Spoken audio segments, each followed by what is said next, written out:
Hello అండి, welcome to మా ఇంటి రుచి మన కిచెన్. నేను ఇవాళ చేయబోయే రెసిపీ స్ప్రింగ్ ఆనియన్తో పరోటా చేస్తున్నానండి. ఇక్కడ నేను ముందుగా 1 కప్ మైదా తీసుకున్నాను, 1 కప్ స్ప్రింగ్ ఆనియన్ తీసుకున్నాను, 1/2 కప్పు మజ్జిగ తీసుకున్నాను, పెరుగు తీసుకున్నాను. ఇప్పుడు ఇలా తడిపి పెట్టిన పిండిలో కొద్దిగా ఆయిల్ వేసుకోవాలి.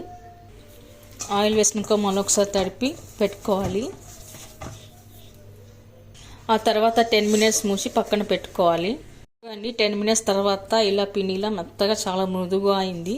ఇప్పుడు మనం దీన్ని చిన్న చిన్న ఉండలుగా తీసుకొని చపాతీలాగా రుద్దుకోవాలి.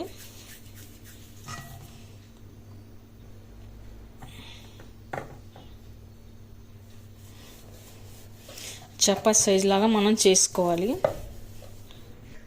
ఇప్పుడు ఇలా చపాతీలాగా రుద్దుకున్న తర్వాత మనం బటర్ అప్లై చేసుకోవాలి.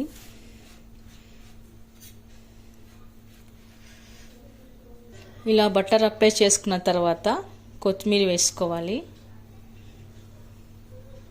ఇప్పుడు కొత్తిమీర వేసుకున్న తర్వాత మనం ఈ విధంగా ఫోల్డ్ చేసుకోవాలి.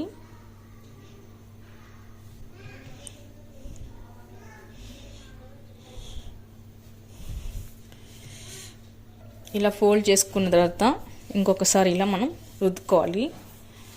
బ్రెడ్ షేప్ రావాలన్నమాట. ఇప్పుడు ఇలా రుద్దుకున్న దాన్ని మనం ఇలా వేసుకొని బటర్ వేసుకొని కాల్చుకోవాలి. మనం మిగతాయి కూడా ఇలానే చేసి పెట్టుకుందాము. ఓకే అండి, స్ప్రింగ్ ఆనియన్ పరోటా సర్వింగ్ ప్లేట్లో తీసుకున్నాను. ఈ పరోటా చట్నీతో తిన్నా, గ్రేవీ కర్రీతో తిన్నా చాలా బాగుంటుందండి. మీరు కూడా ట్రై చేయండి. మీకు ఎలా కుదిరిందో కామెంట్ చేయండి, లైక్ చేయండి, షేర్ చేయండి, సబ్స్క్రైబ్ చేయండి. Thank you for watching.